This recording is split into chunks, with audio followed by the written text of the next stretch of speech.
Hey everyone and welcome to our channel of Learning Mathematics. Today we are going to deal one of the most important and difficult topic of class 12, Bayes theorem. Sometimes students find it difficult to differentiate between the theorem of total probability and Bayes theorem.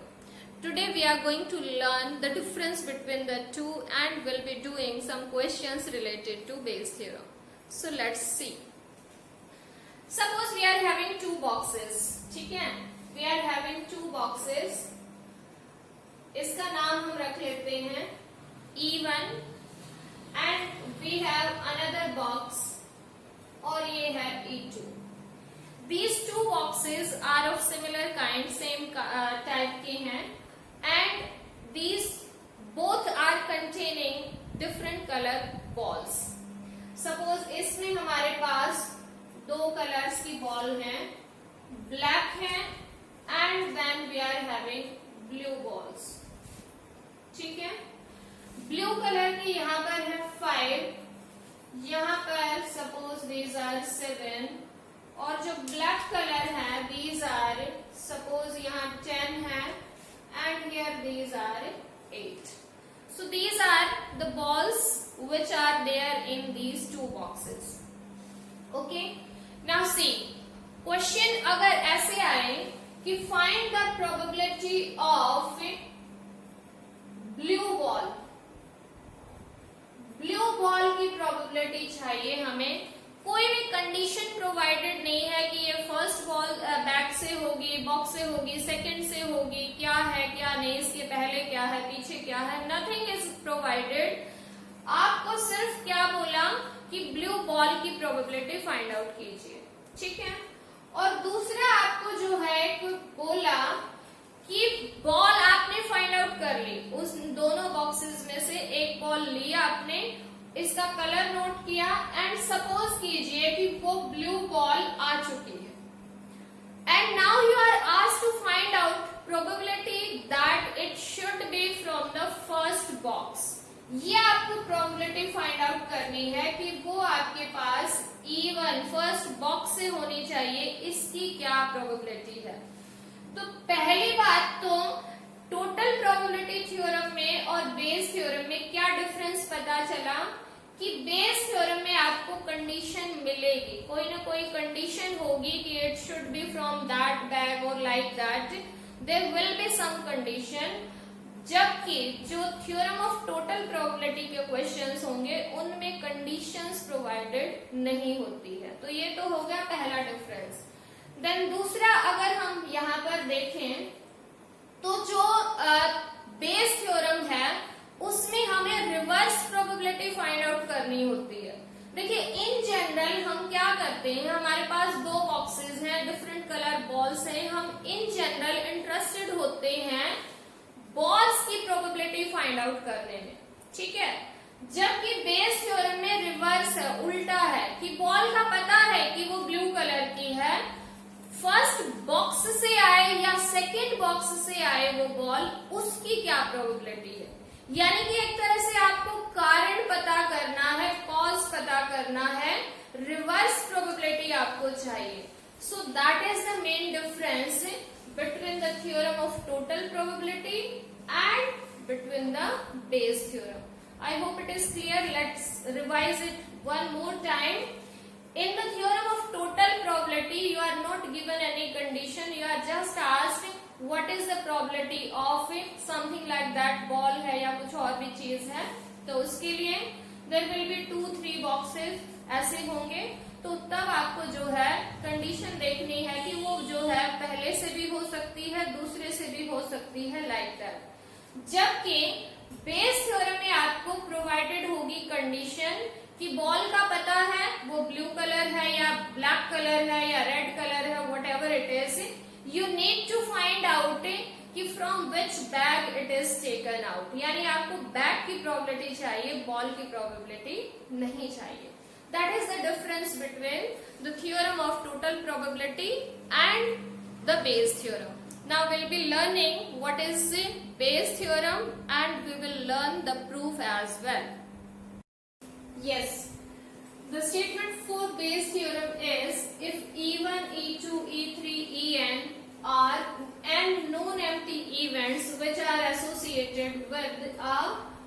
sample space and which constitute the partition of a sample space, that is these are pair was disjoint and union of all these is equal to sample space. इसी बात को हम ऐसे भी कह सकते हैं these E1, E2, En are exhaustive and of course these are disjoint. ये जो है हमारे पास सेट्स हैं. And A is any event of non-zero probability. A कोई भी जो है randomly कोई इवेंट लिया है जिसकी probability of course non-zero है. Then probability of EI यानी कि किसी भी इनमें से किसी भी EI की probability provided that A has happened is equal to PEI into P of A by EI and divided by summation of a PEJ into P of A by EJ. दिखने में थोड़ी डिफिकल्ट लगती है, इतनी difficult है नहीं जितनी बना रखी है. ध्यान से समझते हैं, ठीक है. लेट अस सी. हमारे पास ये एक सैंपल स्पेस लिया हमने. यस, यहाँ समझिए आप. ये एक सैंपल स्पेस हमने लिया और इसके हमने कुछ पार्टीशन कर लिए और वो सारे के सारे जो पार्टीशन हैं, suppose this is E1, this is E2, this is E3, En and these are En partition of this sample space. All right. और इसमें से इन सभी का हमने एक सबसेट उठा लिया. Let this is our A. ये हमने इसी सैंपल स्पेस से एक सेट लिया है जो कि जिसका नाम हम इस क्रिस क्रॉस को हम बोल सकते हैं दिस इज A. ये हमारा इवेंट A है. All right. अब हमें एक कंडीशन क्या गिवन है कि दिस A हैज हैपेंड. ये हमारे पास एक ऐसा इवेंट है which has happened and we need to find out probability of any of the EIs from there. ठीक है. तो इसका प्रूफ इन जनरल पूछा नहीं जाता but we should be ready for the worst. ठीक है. prepare for the best and be ready for the worst.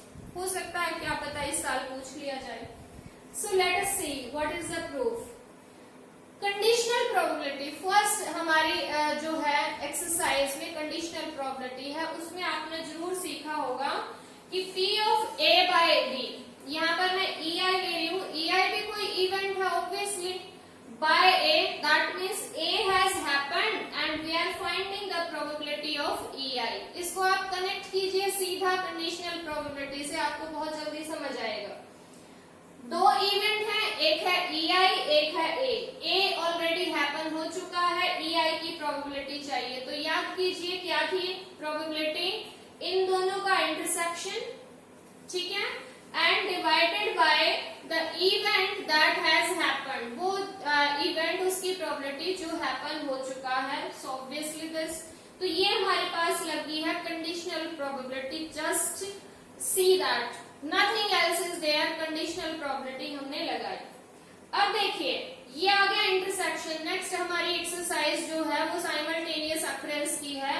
वहां से अगर हमारे पास इंटरसेक्शन A और EI है, दो इवेंट्स हैं, उनके इंटरसेक्शन की साइमल्टेनियस अगर हमें प्रोबेबिलिटी चाहिए तो याद कीजिए क्या था?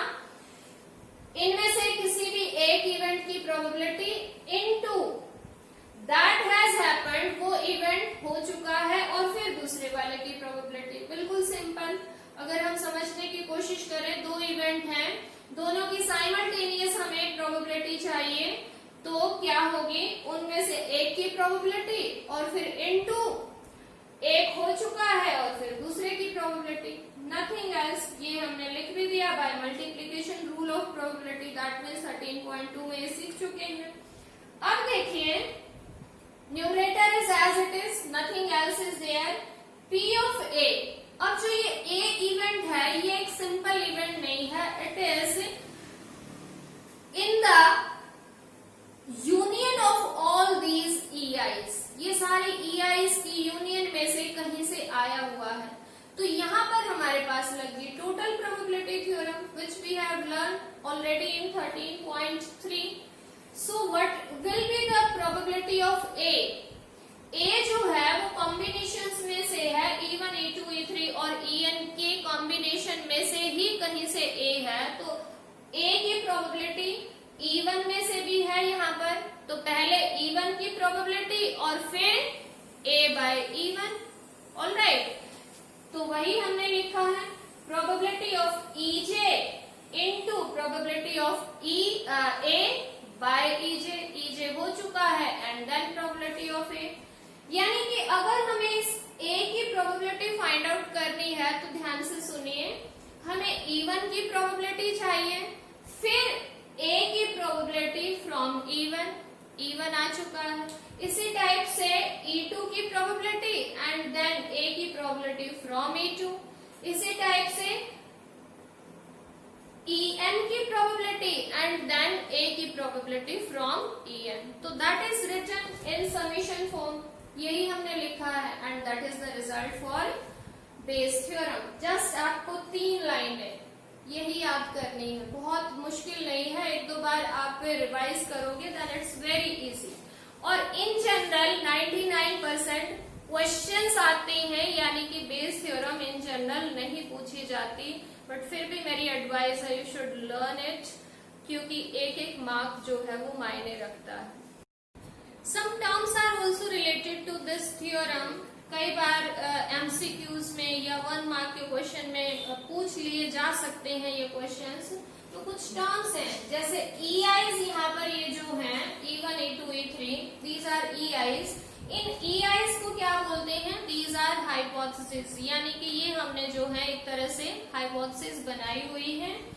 Then probability of any EI is known as priori probability, prior, before, यानी कि पहले जो है EI की probability, and then PEI by A का मतलब A has happened, and then PI की प्रोबेबिलिटी फाइंड आउट कर रहे हैं बाद में, तो उसी बात को हम यहाँ पर वर्ड दे रहे हैं पोस्टीरियोरी। ठीक है, पोस्टीरियोरी प्रोबेबिलिटी यानी कि आफ्टर, बाद की जो है probability. So these terms must be there in your mind while doing your preparation for the exams. Now we'll be doing some of the questions. Yes, question number 2 from NCERT. A bag contains 4 red, 4 black balls, and another bag contains 2 red and 6 black balls. There are 2 bags, and the containment for red and black balls are given. Then what is the question? One of the 2 bags is selected at random. See, there are 2 bags. तो दोनों के selection के जो probability होगी, obviously that will be 1/2 and 1/2 each. So ये हम जो है मान लेते हैं कि ये एक तरह से हमारी हाइपोथेसिस है, E1 and E2 इवेंट्स हैं. Then what happened? That a ball is drawn from the bag. ठीक है, जो बैग हमने चूज किया उसमें से हमने क्या किया, एक बॉल को निकाला उसमें से, and is found to be red, और वो बॉल जो है वो रेड थी. Find the probability that the ball drawn from the first bag से वो बॉल आए, उसके लिए क्या प्रोबेबिलिटी है. कंडीशन आ गई कि बॉल रेड है, वो फर्स्ट बैग से आनी चाहिए, उसकी क्या प्रोबेबिलिटी है. See, we are having 2 bags here, so how to solve this question? Let us see. There are 2 bags. So selection of first bag को हम एक event नाम दे देते हैं, और selection of second bag को हम E2 नाम दे देते हैं. और जो बॉल हमारे पास रेड आई है उसको हम इन जनरल A कहते हैं. तो आप वैसे चाहो तो कुछ भी बोल सकते हो, but let us suppose that event A. तो सबसे पहले क्वेश्चन में हमें ये इवेंट्स जो हैं वो डिस्क्राइब करने चाहिए, so that there is no confusion कि हम किसके लिए क्या प्रोबेबिलिटी फाइंड आउट कर रहे हैं. ठीक है, लेट E1 जो इवेंट है, event of selection of first bag को सिलेक्ट किया, वो हमने क्या मान लिया, इवेंट माना है. इसी टाइप से हम E2 मान लेंगे, event of selection of second bag ये हमने E2 मान लिया, और जो A इवेंट हमने मान लिया वो क्या है कि जो बॉल है वो हमने ड्रॉ की है, that is found to be red. So drawing of red ball, वो हमने उसमें से ड्रॉ की है, उसको हमने क्या कह दिया कि वो जो है ए इवेंट है. अब हमें क्या चाहिए, देखिए पहले क्वेश्चन को रीड करके और ये समझना चाहिए कि हमें चाहिए क्या, क्या पूछा गया. हमें रेड बॉल मिल चुकी है, ठीक है, और वो फर्स्ट बैग से आनी चाहिए, उसके लिए प्रोबेबिलिटी फाइंड आउट करनी है. That means we need to get the probability of first bag provided that ball is red. वो आ चुकी है, इसके लिए हमें प्रोबेबिलिटी चाहिए. And of course it is the case of reverse probability. Ball की प्रोबेबिलिटी नहीं पूछी, बैग की पूछी है, तो यहाँ पर हम अप्लाई करेंगे बेस थ्योरम. क्या फॉर्मूला होगा, सिंपल है. Yes, it is probability of choosing first bag, यानी कि उसके लिए प्रोबेबिलिटी, फिर हमारे पास probability of red ball from first bag. ठीक है, यही तो फेवरेबल आउटकम हो गए. एक्चुअल में अगर हम इसको ध्यान से देखें तो ये हमारा वही पुराने वाला फॉर्मूला है कि favourable outcome divided by total number of outcomes. Favourable कैसे हुए, हमें चाहिए पहले बैग से बॉल और वो भी रेड, तो पहले तो फर्स्ट बैग चूज करेंगे, उसके बाद उसमें से हमारे पास रेड बॉल आएगी, वही तो फेवरेबल है. Divided by total number of outcomes. अब भाई जो बॉल है वो फर्स्ट बैग से भी आ सकती है, एक पॉसिबिलिटी है, और वो सेकंड बैग से भी आ सकती है, ये भी एक पॉसिबिलिटी है. तो ये दोनों जो हैं वही हमारी टोटल प्रोबेबिलिटी थ्योरम है. So probability of first bag into probability of red ball from first bag, या फिर दूसरा क्या है, probability of second bag and probability of red ball from second bag. So this will be the overall possibility to get that red ball. Yes, now we will put all the probabilities. ये हम पहले ही find out कर चुके होंगे, या directly भी आप लिख सकते हो. See there are two bags, so what will be the probability of getting one bag. Of course it will be 1/2. सो हमारे पास यहाँ पर P ऑफ E1 हो जाएगा 1/2.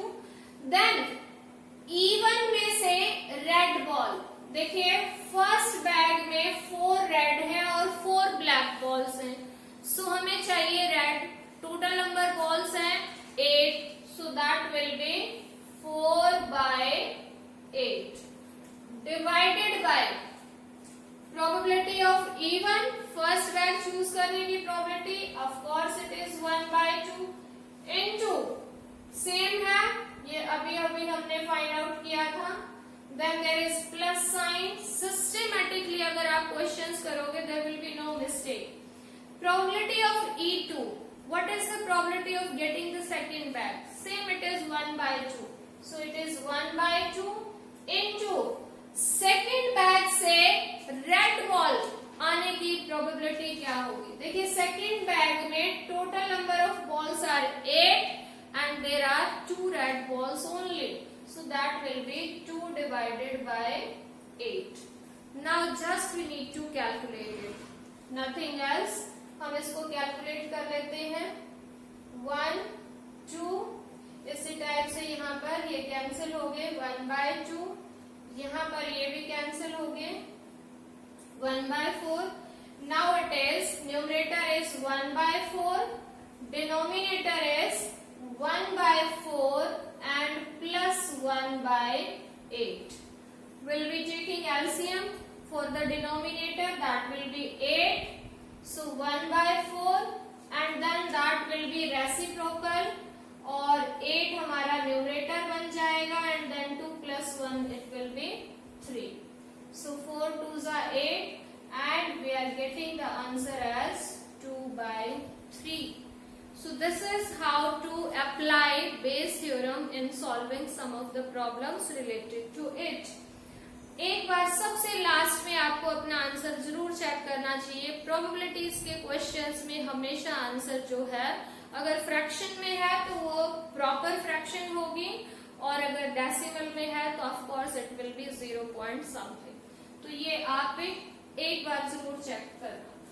देन क्वेश्चन नंबर 3 है हमारा, of the students in a college it is known that 60% reside in a hostel, ठीक है, एंड 40% आर डे स्कॉलर्स, जो डेली कॉलेज जाते हैं उनको जो है डे स्कॉलर्स बोलते हैं। 30% of all student who reside in hostel attain A grade, यानी कि इस बात का मतलब है कि जितने स्टूडेंट्स जो है हॉस्टल में रहते हैं उनमें से जो 30% है उनकी ए ग्रेड आती है एंड डे स्कॉलर्स में ये परसेंटेज है 20%। अब हुआ क्या कि एक स्टूडेंट को हमने रैंडमली सेलेक्ट कर लिया और उसकी ए ग्रेड है, हमें प्रोबेबिलिटी किसकी बतानी है, what is the probability that he is a hosteller, वो एक हॉस्टलर होगा, उसकी क्या चांसेस हैं, क्या प्रोबेबिलिटी है, that you need to tell. So of course it is reverse probability. हमें स्टूडेंट के ए ग्रेड के चांसेस नहीं पूछे हैं, रादर हमसे ये पूछा है स्टूडेंट का ए ग्रेड है, आप उसके हॉस्टलर होने के चांसेस बताइए कि उसकी क्या प्रोबेबिलिटी है।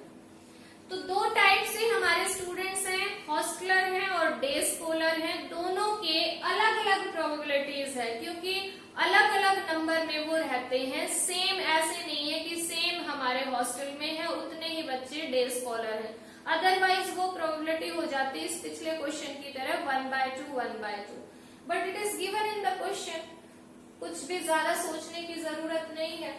सो प्रोबेबिलिटी ऑफ इवन, हम इवन इस क्वेश्चन में क्या सपोज कर लेते हैं, let even is the student is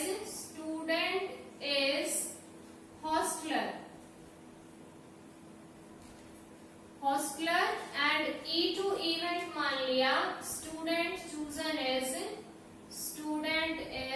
day scholar, ये हमने मान लिया E2। और ए इवेंट हमने क्या मान लिया, जिसकी प्रोबेबिलिटी प्रोवाइडेड है इवन कि उसका ग्रेड ए आया हुआ है। स्टूडेंट हैज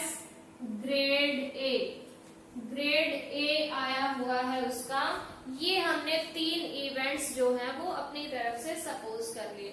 अब पहले तो सबसे पहले हमें देखना चाहिए कि हमें प्रोबेबिलिटी चाहिए किसकी, हमें प्रोबेबिलिटी चाहिए कि स्टूडेंट हॉस्टलर होना चाहिए, यानी कि इसको हमने E1 माना है तो E1 की प्रोबेबिलिटी हमें चाहिए, provided that he has attend A grade, यानी कि ये हमारे पास जो इवेंट है दैट हैज हैपेंड, ये हो चुका है। And now applying the Bayes theorem, what it will B, 4-5 questions जब आप अपने आप करोगे और 4-5 यहाँ समझोगे, आपको ये जो क्वेश्चंस है वो टिप्स पे याद हो जाएंगे कि कैसे करने हैं क्वेश्चंस के आंसर नहीं, how to deal with the questions. Yes, even पहले तो हमें प्रोबेबिलिटी चाहिए कि वो इवन यानी कि हॉस्टलर होना चाहिए, देन हॉस्टलर है और फिर जो है उसका ग्रेड क्या आना चाहिए, ए आना चाहिए, ये तो हमारा फेवरेबल आउटकम हो गया। अब टोटल नंबर ऑफ आउटकम्स क्या है कि भाई जो ए ग्रेड है वो तो हॉस्टलर की भी आ सकती है और A grade of course day scholars की भी है, तो probability of hosteller into probability of getting A grade when he is a hosteller, या फिर दूसरा चांस भी है probability of day scholar and into probability of getting A grade when he is a day scholar. So all things we are provided in the question, just we need to put all these. Yes, probability of even. What are the chances that the student is a hostler? It is 60% given in the question. So 60% means 60 by 100 into A by even का मतलब है कि hosteller है, then what are the chances that he is getting A grade? It is also provided 30% of all students who reside in a hostel attain grade A. So of course it is 30%. 30% means 30 divided by 100. Denominator ये term बिल्कुल same यही वाली है, तो without wasting time let us write this 30 by 100. Then there is plus sign, write plus P of E2. It means what is the probability that the student is a day scholar? See, day scholars are 40%. So 40% का मतलब 40 divided by 100 into what is the probability that student is attaining A grade when he is a day scholar? It is given these are 20%. So 20% means 20 by 100. So all the things we have put in the formula. Now we need to just calculate this. So these I am cancelling out. So numerator here is 18 divided by 100. Then in the denominator we are having 18 by 100 and plus it is 8 by 100. Of course here also the LCM will be 100, उससे वो जो है cancel हो जाएगा and it will be 18 by 26 और इसको जब हम cancel करेंगे will get result as 9 by 30. Now we have this another question from the NCERT, question number 4. In answering a question, a student either knows the answer or guesses. ज्यादातर यही होता है, या तो आंसर पता है या फिर तुक्का लगाते हैं. Let 3 by 4 be the probability that he knows the answer and 1 by 4 that he guesses. ठीक है? Assuming that a student who guesses at the answer will be correct with probability 1 by 4. इसका क्या मीनिंग है अभी हम discuss करते हैं. What is the probability that student knows the answer given that he answered it correctly? In general जब तक आप इनकी प्रैक्टिस नहीं करोगे तो ये क्वेश्चंस जो है इतने इजीली डील नहीं होने वाले. तो सबसे पहले इनका है कि हमें चीजों को डिफरेंशिएट करना आना चाहिए कि what we are asked and what we are given, और फिर इसमें कौन सा जो है थ्योरम या फॉर्मूला अप्लाई होगा. Then it is very easy to deal with the situation. इस क्वेश्चन में अगर हम देखें तो दो सिचुएशन है, या तो उसको आंसर पता है या फिर गैस करता है बच्चा. ठीक है, तो these are the two events. एक को हम इवन कह सकते हैं, एक को E2 कह सकते हैं. So even and E2 events अगर स्पेसिफाई हो जाए देन उनकी प्रोबेबिलिटीज बताएंगे. ठीक है, so solution even and E2 events क्या क्या है? He knows the answer, he guesses the answer. Let even is student knows the answer. ये हमने जो है even मान लिया. Student knows the answer. And E2 event ये हमने specify कर लिया. Student guesses the answer. Guesses the answer. All right, and let A event हमने specify कर लिया. Given that he answered it correctly, whatever it is provided in the question, in general we need to suppose that event as A. So A event है answer is correct. या student answered correctly. Student answered correctly. ये हमने A event suppose कर लिया.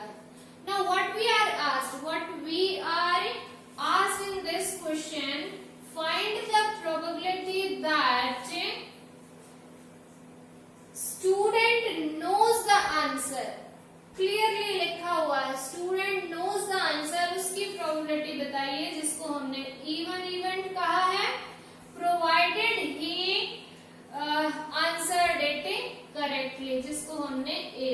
है, so that we need. And of course इसमें reverse की पूछी है, यानी कि हमसे आंसर करेक्ट की नहीं पूछी है, हमसे रिवर्स ऑर्डर में प्रोबेबिलिटी पूछी है। Then we are applying here Bayes theorem. So what that will be? Probability of E1 into probability of A provided E1 has happened divided by probability of E1 into probability of A by E1 and plus probability of E2 and into probability of A by E2। मेरी एक और request है आप सभी से, जब भी आप वीडियोस को देखो तो आपको नोटबुक और बुक साथ में होनी चाहिए, so that you are able to solve the questions. Otherwise सिर्फ देखने से और ये समझना yes we are able to do, that will not work. So certainly you should do questions on your own so that you are able to understand that correctly. Yes, even event है, student knows the answer. इसके क्या chances हैं? ये given है 3/4, सो 3/4 into answer पता है और फिर वो करेक्ट है 1 होगा। ये यहाँ पे लिखा नहीं हुआ, लेकिन ये सोचना है कि आंसर हमें पता है ऑलरेडी कि हाँ ये आंसर है और फिर वो करेक्ट होगा, 100% करेक्ट होगा वो, तो उसके लिए प्रोबेबिलिटी क्या हो जाएगी 1। इट इज नॉट गिवन। देन P even ऑफ कोर्स ये हम लिख चुके हैं into 1 and plus probability of E2 is student guesses the answer। इसके लिए चांसेस गिवन है क्वेश्चन में, इट इज 1/4। और अगर बच्चा तुक्का लगाएगा आंसर पे तो वो गलत भी हो सकता है, सही भी हो सकता है, तो उसके भी चांसेस गिवन है कि it is 1/4। So that is also provided in the question and now we are able to do it. So this will be numerator is 3/4 divided by it is 3/4 and plus 1/16। LCM लेंगे, it is 3/4 और यहाँ पर LCM 16 हो जाएगा, जो of course numerator में जाएगा, and it will be 4 3s are 12 plus 1 13 4 4s are and it is 12/30। So the answer for this question will be 12/30। I hope you got it, but don't forget to do it on your own। Now we have this question number 5। A lab blood test is 99% effective in detecting a certain disease when it is in fact present। इस question का meaning है कि किसी lab में test करवाया blood का और किसी पर्सन को कोई बीमारी है, तो उसके जो रिजल्ट है लैब के वो 99% इफेक्टिव हैं, यानी कि वो करेक्ट रिजल्ट दे रहे हैं। इसके बाद बोला the test also yields a false positive result for 0.5%। इसका मतलब क्या है कि हालांकि उस लैब में अगर कोई हेल्दी पर्सन जाता है, स्वस्थ पर्सन जाता है, उसको कोई बीमारी नहीं है, फिर भी चांसेस हैं 0.5% कि उसकी रिपोर्ट जो है वो पॉजिटिव आएगी, यानी कि उसको भी ये बता रहे हैं कि उसको कोई बीमारी है। ठीक है, if 0.1% of the population actually has the disease, किसी जगह की पॉपुलेशन में टोटल पॉपुलेशन में 0.1% ऐसे पीपल हैं जिनको एक्चुअल में कोई बीमारी है, जिसके बारे में यहाँ बात हुई है, then what is the probability that person has the disease given that his test is positive. Given that test is positive, ये हमें प्रोवाइडेड है, तो ऑफ कोर्स इसको हम सबसे पहले अपना इवेंट ए सपोज कर लेते हैं। सॉल्यूशन लिखते हैं, लेट ए जो इवेंट है वो क्या है, द टेस्ट इज पॉजिटिव। ठीक है, टेस्ट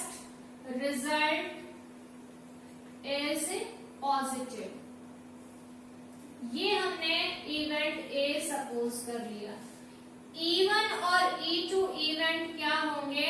E1 हमारे पास है कि पर्सन जो है वो बीमारी है उसको, यानी कि उसको जो है एक्चुअली हैज द डिजीज। ठीक है, E1 event is person actually has the disease, और E2 event the person is not having disease, तो इसको हम healthy person भी कह सकते हैं। It is for a healthy person। All right, अब देखिए क्वेश्चन को फिर से अगर एक बार रीड करें तो हमें किसके लिए प्रोबेबिलिटी चाहिए?